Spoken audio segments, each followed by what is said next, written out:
Bueno, tengo el impresionante reto de dar cierre a estas jornadas y quiero empezar agradeciendo en primer lugar a todas las entidades organizadoras y a todas las personas que están detrás y que han hecho posible que se haya llevado a cabo una jornada como esta.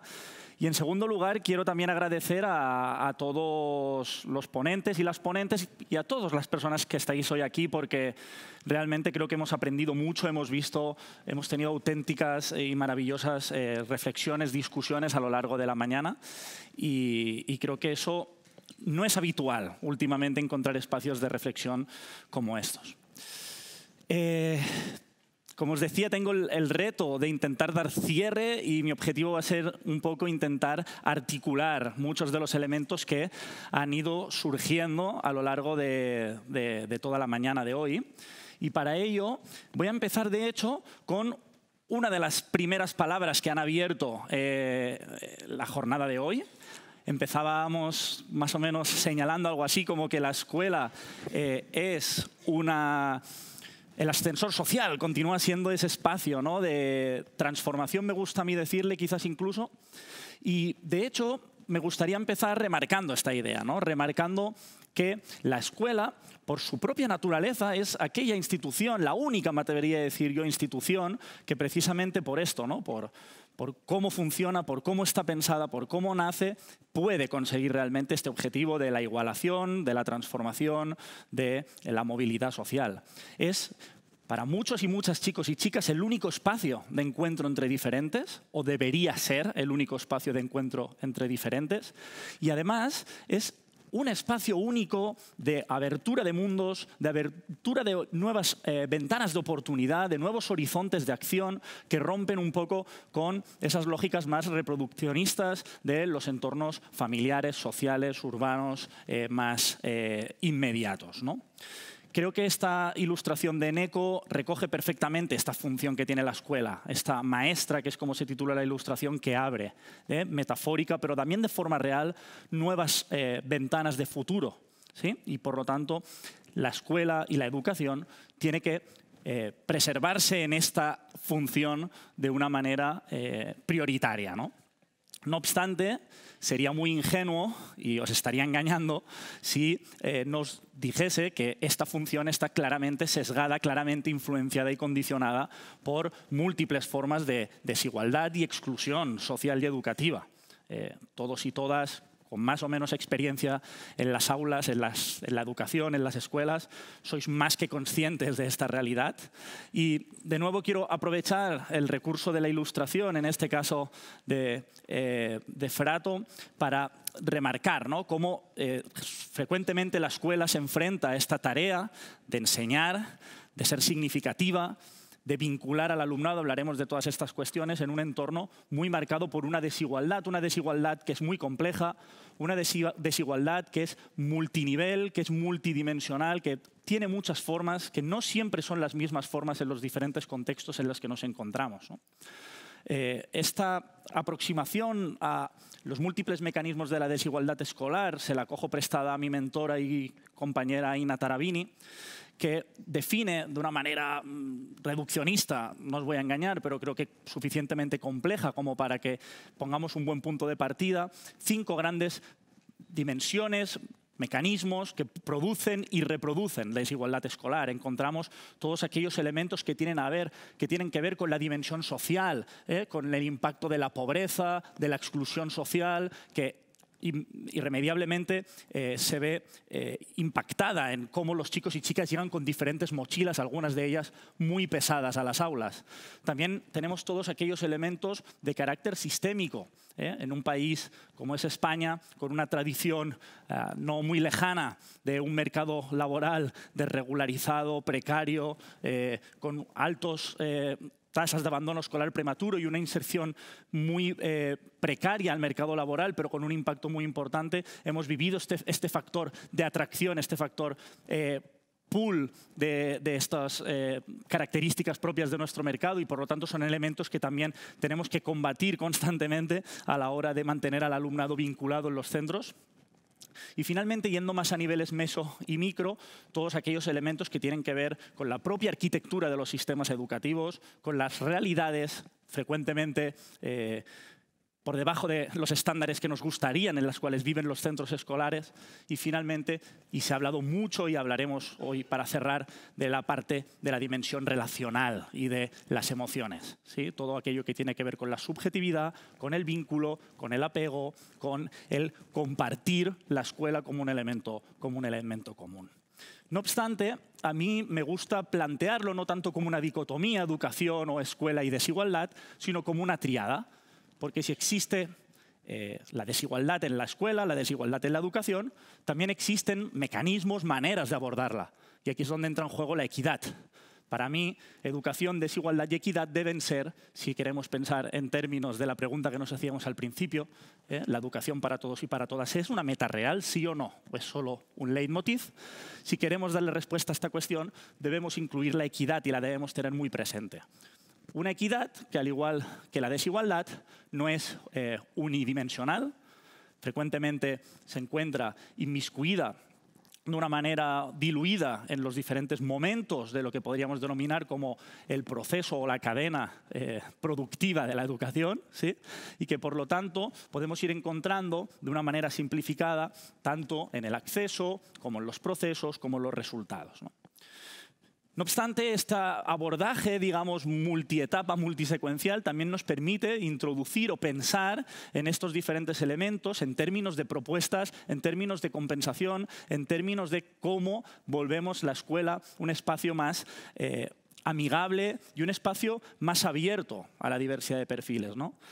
Históricamente, el foco ha sido siempre la igualdad de oportunidad al acceso a los recursos educativos, y creo que seguramente estaréis de acuerdo conmigo.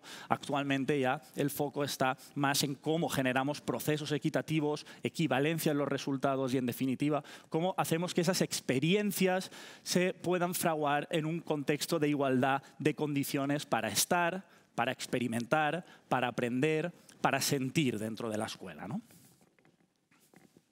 Y alguien me podría decir, bueno, Alejandro, pero ¿para qué? ¿No? ¿Todo esto para qué? Pues fundamentalmente, y es lo que voy a intentar poner sobre la mesa a lo largo de los escasos 20-25 minutos que voy a tener a partir de ahora, para intentar, utilizando una panorámica de la evidencia disponible, alguna selección de la evidencia disponible, por supuesto, encontraríamos mucha más evidencia seguramente más allá de la que voy a presentaros hoy, pero sí que utilizando una panorámica por alguna de la evidencia disponible, poner de relieve cómo mantener un modelo que esté fundamentado en la desigualdad es un modelo que tiene implicaciones a dos grandes niveles. Tiene implicaciones para el conjunto de la población, para todos y todas, no solo para los más vulnerables. Es un modelo que, tal y como iremos viendo, tiene implicaciones a nivel de cohesión social. Hay múltiples estudios, múltiples evidencias, tanto nacionales como internacionales, que vinculan, por ejemplo, fenómenos como el abandono escolar prematuro, el fracaso escolar, por supuesto, etcétera, con mayores tasas de violencia, de problemas de cohesión social, de problemas de conflictividad, etcétera. También tiene implicaciones a nivel de costes, un elemento que nos puede parecer secundario, pero que es fundamental. Algunos estudios no muy recientes, la verdad que nacionalmente se nos están quedando un poco obsoletos, pero de principios de los 2000 tasaban en casi más de un 2% la pérdida anual de recursos económicos asociada pues, también, ¿no?, al abandono prematuro, al fracaso escolar. Y finalmente tiene implicaciones a nivel educativo, a nivel de rendimiento de país. No voy a hacer una defensa a capa y espada de PISA, pero sí que vemos cómo aquellos países más equitativos son aquellos que a su vez tienen mejores resultados educativos, ¿no? Y finalmente, y si con esto no os he convencido, tiene implicaciones específicas sobre aquellos más vulnerables y llamarle elementos éticos, elementos morales, elementos de justicia social, creo, y es una creencia personal, que requiere una mirada a nuestro sistema educativo, requiere que tenga en cuenta esas desigualdades en términos de qué efectos estamos generando en la reproducción de las desigualdades sociales previo al acceso a la educación y a la escuela. A partir de ahora voy a hacer una pequeña síntesis, un pequeño viaje en torno a 4 grandes elementos y permitidme, como buen sociólogo que soy, que empiece por algo que no ha salido mucho a lo largo de las sesiones de hoy, que son los elementos más estructurales. Prometo que seré breve, iremos rápidamente a las aulas y a los elementos más relacionales, pero el primer elemento que quiero traer sobre la mesa es la idea de que mientras no tengamos un sistema en general, un sistema educativo en general y unas escuelas en particular más heterogéneas, seguiremos partiendo de un punto inicial desfavorable para generar estos entornos de vinculación, de una atención a la diversidad realmente basada en la diversidad y no en una homogeneidad que solemos etiquetar como diversidad. Esta fotografía es una fotografía de un fotógrafo mexicano que se llama Óscar Ruiz, que se llama Mundos Aislados, y creo que recoge muy bien lo que significa la segregación escolar y lo que significa vivir en un contexto en el que nuestras instituciones escolares frecuentemente se encuentran contrapuestas entre aquellas escuelas que atienden la diversidad y aquellas escuelas que, digamos, la ven pasar, ¿sí? Fundamentalmente, un sistema segregado, un sistema escolar segregado, es un sistema que, según toda la evidencia recogida, y aquí en España tenemos una larga tradición de estudios que han analizado el fenómeno de la segregación escolar, genera menos oportunidades educativas, posteriormente laborales y finalmente sociales, para el conjunto de la población y particularmente para los grupos más vulnerables. En un contexto de segregación, no solo el alumnado además sale perjudicado por tener acceso a menor nivel de conocimientos, a una experiencia más insatisfactoria, a una menor vinculación que genera menores niveles de sentimiento de pertinencia, un menor autoconcepto, etcétera, sino que también limita las posibilidades de los centros educativos. Estoy seguro que más de 1, más de 2 y más de 3 personas de las aquí presentes se encuentran en un contexto en el cual la supervivencia cotidiana mitiga muchas de las iniciativas que quizás se podrían llevar a cabo en el centro si no estuviéramos constantemente apagando fuegos, ¿no? Esto es un ejemplo que habitualmente suele aparecer mucho en las discusiones y en las formaciones con docentes, ¿no? La segregación escolar, por ende, tiene efectos tanto en la equidad en términos, de nuevo, de justicia social, como en la calidad educativa, veremos algunos datos al respecto. Reduce claramente las oportunidades de aquellos alumnos desfavorecidos. Se ha hablado en alguna de las sesiones del peer effect, el famoso efecto compañero, de todos esos beneficios que se obtienen de la interacción entre alumnos de diferentes entornos sociales y culturales, cosa que perdemos en entornos segregados. Tiene un impacto directo en las expectativas docentes, también un elemento que ha ido saliendo, y en el bienestar docente. En definitiva, un docente que se encuentra quemado o quemada, que está constantemente bajo la presión de estar lidiando con conflictos constantes, ve afectado su bienestar y, por lo tanto, su capacidad para trasladarlo en unas expectativas positivas. Hablábamos antes de lenguaje positivo, de comportamiento, etcétera. Genera situaciones de polarización educativa, un entorno educativo más segregado, por ejemplo, incrementando las diferencias entre puntuación entre autóctonos y migrantes o entre diferentes colectivos y el alumnado que va a los centros no segregados. La polarización educativa, en definitiva, es una manifestación de una reproducción de la desigualdad y, por lo tanto, una llamada de atención a esa pérdida de ese efecto de igualación social del que hablábamos al inicio de la sesión. Y, finalmente, degrada el sistema público, veremos algún dato al respecto, o genera riesgos para la cohesión social, por ejemplo, a partir de entornos en el cual los prejuicios pueden arraigar de una manera más profunda.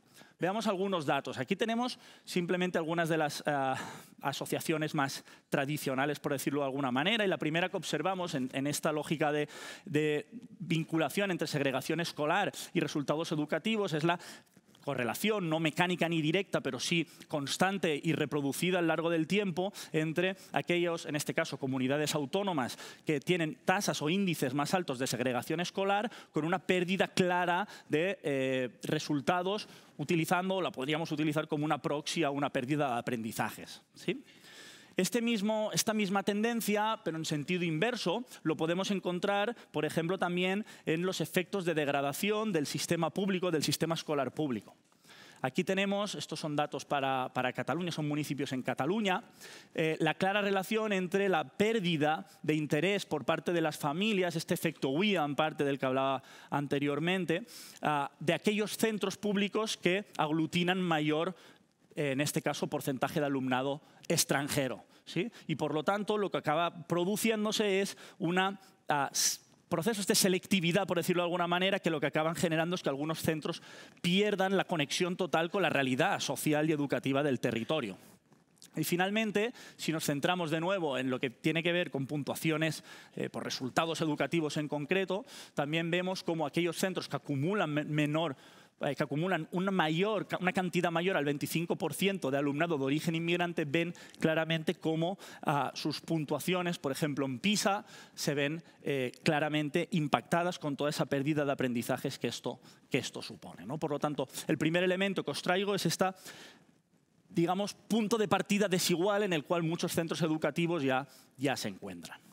El segundo elemento que quería comentaros, he tenido la oportunidad de ir a una de las sesiones durante esta mañana centrada en este tema y he visto reflejados muchos de los elementos que os quería traer hoy aquí. Tiene que ver con la idea de la agrupación del alumnado, ¿no? Hemos dejado la idea de la segregación que nos lleva hasta la puerta de la escuela. Una vez hemos metido el pie dentro de la escuela, nos encontramos con que la manera en que agrupamos al alumnado también tiene claramente efectos en los niveles de aprendizaje que estos obtienen, las expectativas que pueden desarrollar y esos horizontes de acción con los que empezaba esta sesión de hoy, ¿no? La agrupación, en concreto voy a hablar de la agrupación por nivel. Lo primero que observamos es que históricamente, en los últimos años, en las últimas décadas ha ido cambiando un poco más esta tendencia, pero ha sido una respuesta organizativa muy común por parte de muchos centros para atender a la diversidad. No obstante, y así lo han comentado las compañeras esta mañana, no existe una evidencia científica real, más allá de casos particulares aislados, que permitan demostrar que esta agrupación por nivel tenga efectos positivos sobre el aprendizaje. Por el contrario, los elementos que sí que podemos más o menos articular y conectar tienen que ver con los efectos negativos que las diferentes formas de agrupación por nivel tienen sobre aquellos alumnos, aquellos grupos de alumnos que son agrupados, catalogados, clasificados como los alumnos de menor nivel.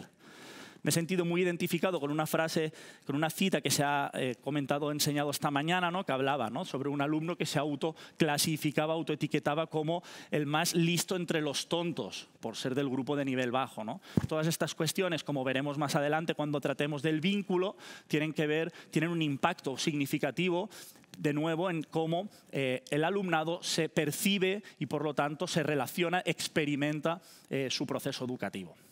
Los grupos de menor nivel, además, tienden a estar sobrerepresentados de alumnado de origen extranjero, sobrerepresentados de alumnado de origen socioeconómico y cultural más bajo y, a su vez, producen menores expectativas docentes, entornos menos estimulantes y un mayor abandono escolar prematuro, entre otros elementos.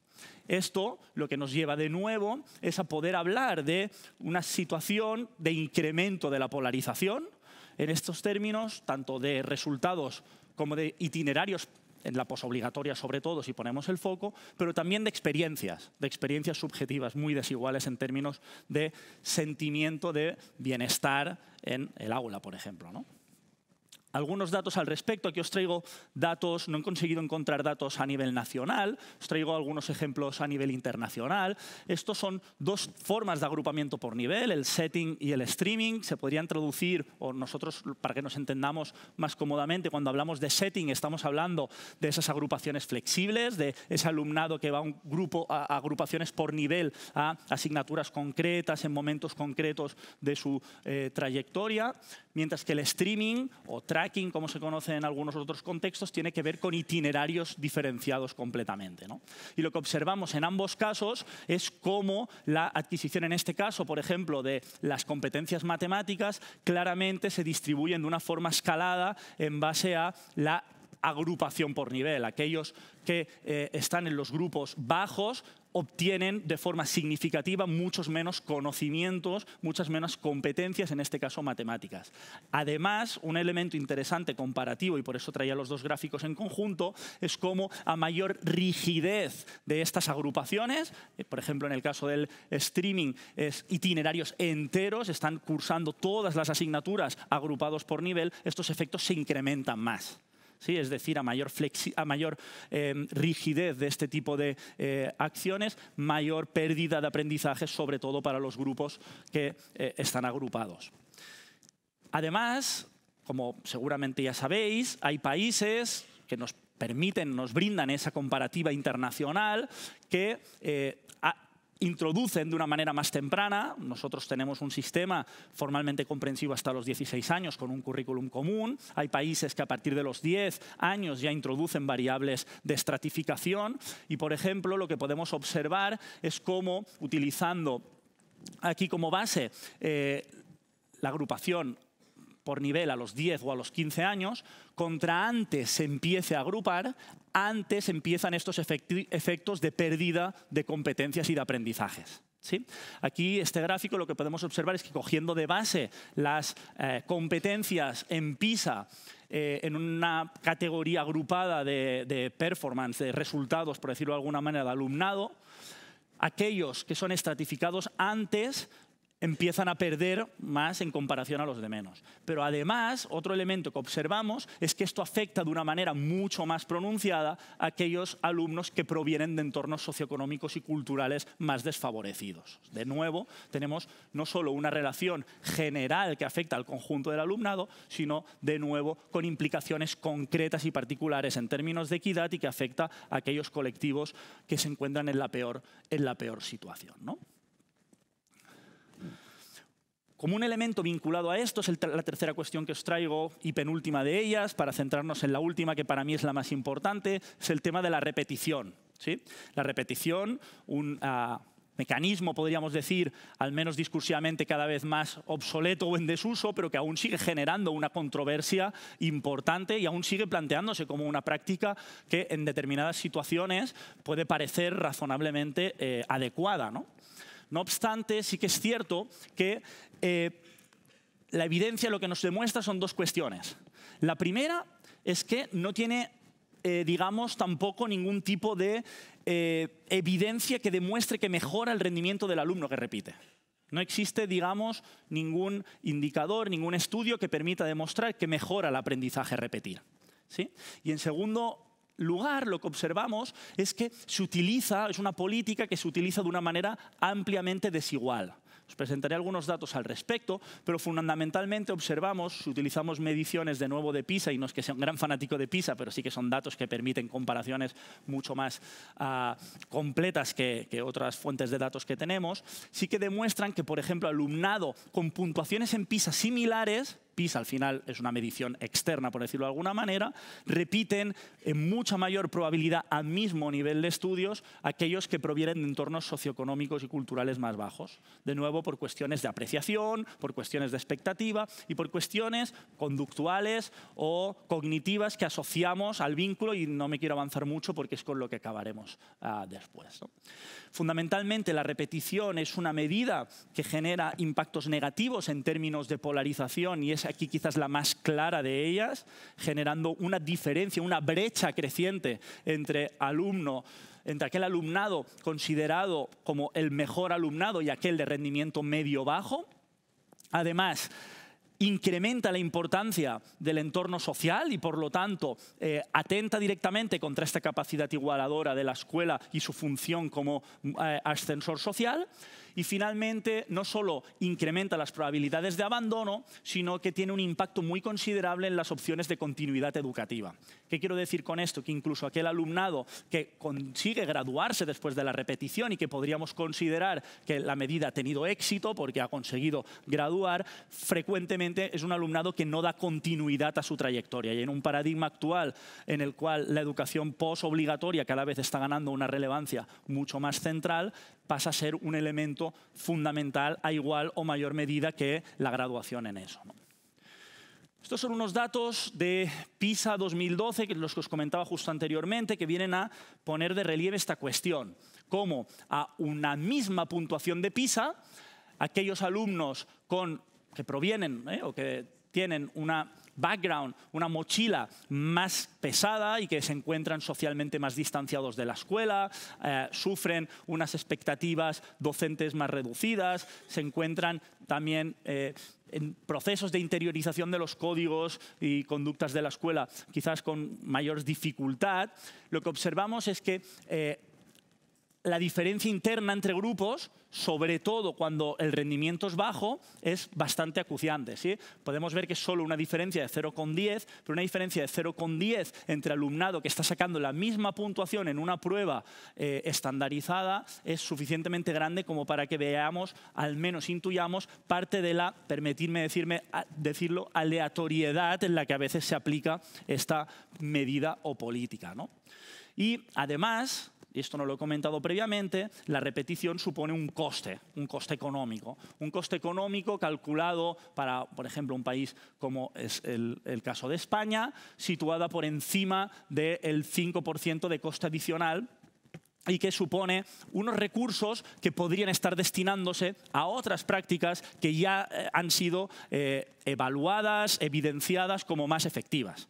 Por lo tanto, no solo tiene efectos en términos de pérdida de equidad, sino que la repetición también supone invertir recursos en una medida, en una iniciativa no contrastada, por decirlo de alguna manera. Y con esto quiero ir ya al final, que es en definitiva también la parte central de la que nos trae aquí, que es el cuarto elemento, que es la idea del aprendizaje con sentido, la idea del vínculo en el centro de la acción educativa, y es para mí el cuarto pilar que nos tiene que justificar que una escuela para todos y todas no solo puede ser, sino que debe ser una meta real y no solo una corriente ideológica o un leitmotiv que quede muy bien en determinados contextos, ¿no? Para ello, me centraré, quiero empezar a abrir con dos citas, ¿sí? La primera es una cita de Hargreaves que viene a decir que aprender y enseñar son acciones inevitablemente emocionales. Sí, hemos hablado, creo que en todas las sesiones en las que yo he estado al menos, del vínculo, del apego, de las emociones. Podemos abordarlo desde diferentes lugares, pero lo importante en definitiva es entender que esa función de igualación social va siempre de la mano de una función empática, solidaria de la escuela, de los docentes y del entorno educativo, ¿no? Y para ello me remito a una segunda cita de Aina Tarabini que viene a decir que la exclusión educativa podría ser entendida, por así decirlo, como la falta de amor, de solidaridad, de empatía y de cuidados. De hecho, ella, cuando cita esto, está citando un libro que os recomiendo de Lynch and Baker, que se llama Care, Love and Solidarity, amor, cuidados y solidaridad, que lo que viene a decir que una política de redistribución, reconocimiento y representación, sin tener en cuenta los cuidados, sin tener en cuenta la dimensión emocional, no sería efectiva. Nos faltaría algo, nos faltaría algún elemento central. ¿Por qué? Lo hemos hablado, no voy a alargarme mucho más, además estoy a punto de quedarme fuera de tiempo, por los elementos que ya hemos ido viendo, cómo creamos un entorno basado en la empatía y en el vínculo, es aquel que va a generar unas expectativas crecientes, al contrario, por ejemplo, con otros mecanismos como hemos visto, como puede ser la repetición o la agrupación, y va a trasladarse en prácticas e interacciones cotidianas que van a generar esas condiciones de experiencia, que os hablaba al principio cuando os presentaba la dimensión de la equidad. Y esto nos tiene que llevar a una idea que, de lo sencilla que es, a veces la pasamos por alto. Y es que la escuela no puede ser un lugar que el alumnado odie. Y frecuentemente nos encontramos con demasiado alumnado que, sin pensar muy bien y reflexionar muy bien qué quiere decir esto, dice que odia la escuela y que odia estudiar. Esto es una demostración fundamental y una evidencia, me gustaría incluso añadir, de que la dimensión emocional no solo es fundamental para explicar los casos de éxito, sino también para explicar, desgraciadamente, los altos porcentajes de fracaso que a veces encaramos, ¿no?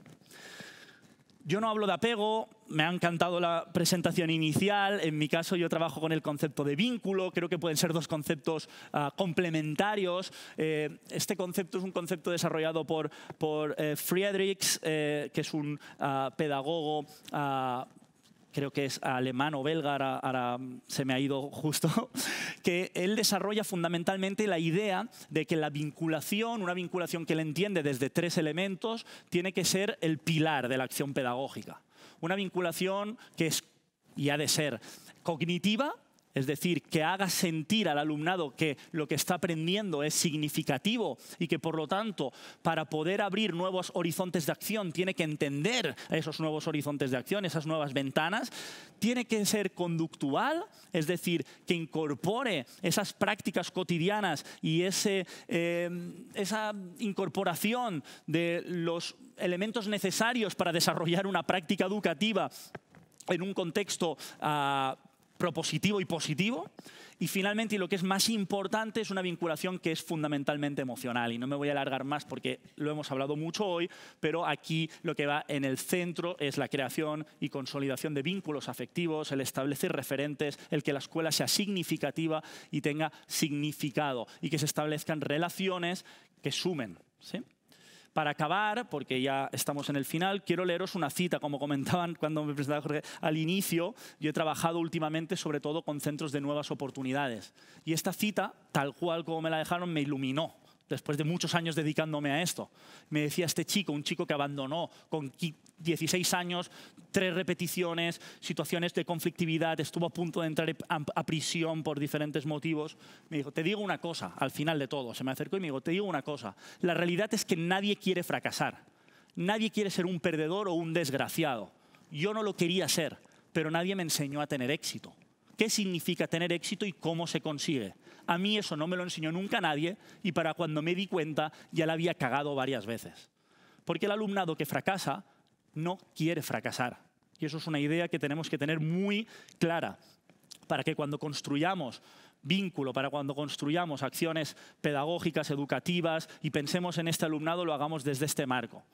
Siempre y cuando, y acompañado, y con esto acabaré, me salto de hecho a la última diapositiva, con la necesidad también de demandar, de exigir entornos más heterogéneos que acompañen todas las acciones que desde el aula se lleven a cabo. Muchas gracias.